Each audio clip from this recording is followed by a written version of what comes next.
Cumprimentamos a todos com a paz de nosso Senhor e Salvador Jesus Cristo. Estamos iniciando mais uma TV EBD ou EBD na TV para ajudar os professores da Escola Bíblica Dominical e também os alunos a compreenderem melhor a lição.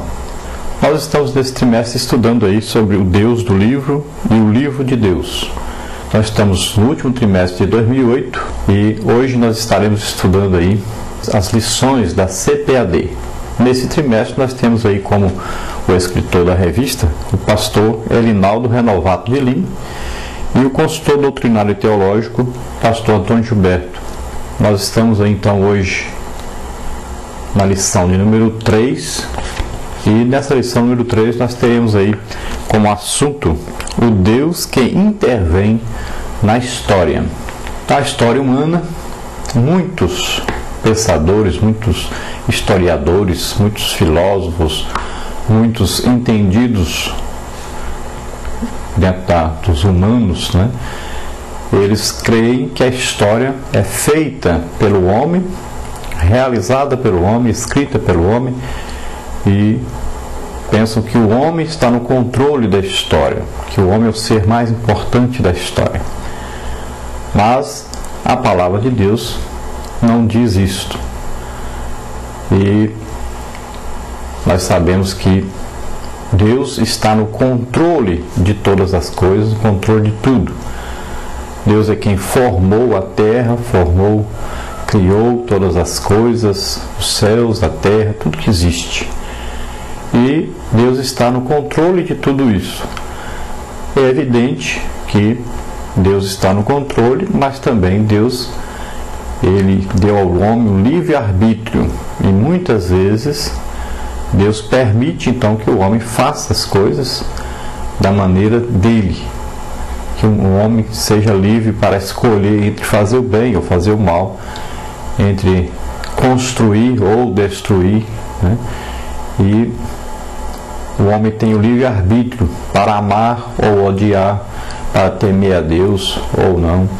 Então o homem tem o livre-arbítrio. Então muitas vezes o homem faz as coisas e acontecem catástrofes, acontecem guerras, acontece um punhado de coisa ruim, que não é a vontade de Deus. A Bíblia diz que toda boa dádiva vem do Pai das luzes, vem de Deus, desce de Deus para nós. Não é o desejo de Deus que aconteça algo ruim com o homem, algo mal com o homem. Não é o desejo de Deus que o homem seja pobre, que o homem passe fome, passe sede, que o homem tenha problemas. Nada disso, tenha doenças, que o homem viva triste. Nada disso é o desejo de Deus. Não existe nenhum pai que quer ver os seus filhos passando por necessidade. Nenhum pai quer ver os seus filhos doentes. Nada disso. Deus é um pai. E um pai cheio de amor e de misericórdia. E um pai que nos ama muito. Como é que ele prova que nos ama? Nenhum pai daria o seu único filho para morrer pelos outros filhos que ele tem. Deus prova o seu amor para conosco em que Jesus Cristo, seu Filho, seu único Filho, deu a vida por nós na cruz do Calvário. Deus enviou o seu Filho para morrer por nós. Não existe um maior amor do que esse, de alguém dar a vida por outro. Essa é uma demonstração de amor, de um Pai cheio de amor e misericórdia, que nos ama, que nos quer bem. Então Deus, Ele está no controle da história, mas também Deus permite que os homens, através do livre-arbítrio, escolham entre fazer o que Deus quer e o que eles querem, que os homens vivem aí seguindo as ordens, né, os desejos de Satanás, seguindo seus próprios desejos, fazendo o próprio curso da história de acordo com a sua vontade. Deus tem um plano para o homem e Deus procura colocar o homem nesse plano. Se você ler 1 Timóteo capítulo 2, diz que Deus quer que todos os homens cheguem ao pleno conhecimento da verdade. Que verdade? Que há um só Deus e um só mediador entre Deus e os homens, que é Jesus Cristo, que se fez homem, que se deu em preço de redenção para nos salvar. Então Deus quer que todos sejam salvos.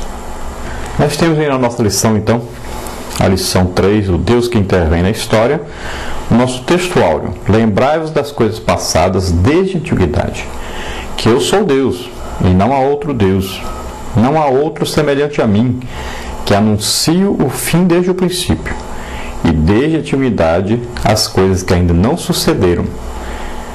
Isaías 46, 9 e 10. A nossa verdade prática diz o seguinte: ainda que os acontecimentos terrenos pareçam fora do controle divino, a Bíblia mostra que Deus interveio, intervém e sempre intervirá na história. Glória a Deus. Então nós vimos aí importante declaração da Bíblia em Isaías, dizendo, Deus mesmo dizendo que Ele sabe o futuro, e você pode se lembrar do passado, que Deus sempre esteve no controle e sempre vai estar. E na verdade prática nós vimos então essa importante declaração do nosso escritor, que fala que parece que os homens que estão no controle, muitas coisas quando nós olhamos acontecerem, parece que os homens que estão no controle, parece que Deus abandonou os homens, não está mais aí, não está querendo o bem dos homens, mas não é verdade.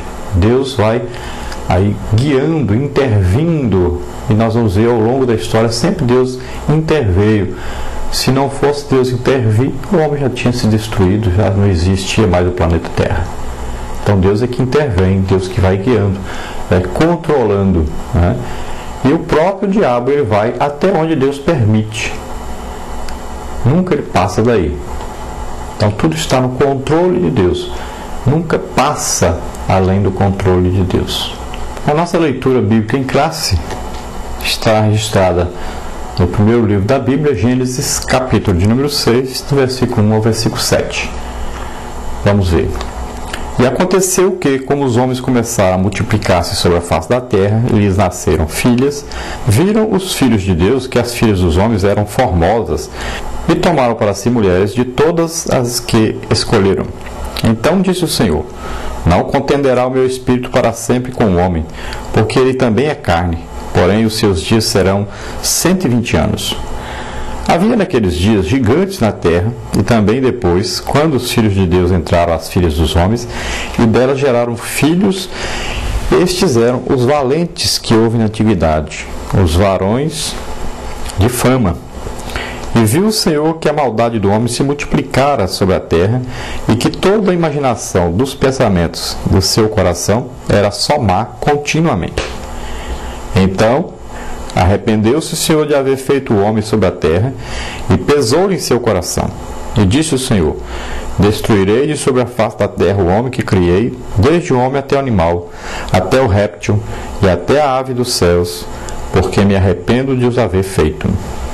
Então, nós vemos aí a corrupção humana, o ódio, né? Nós vamos ver a corrupção humana em todos os sentidos acontecendo nos dias de Noé. E a palavra de Deus dizendo que Deus se arrependeu, né?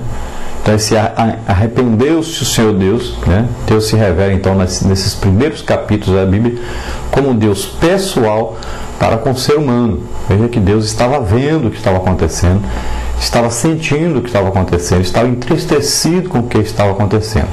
Então você veja que Deus sente emoção, desagrado, e reage contra o pecado, né?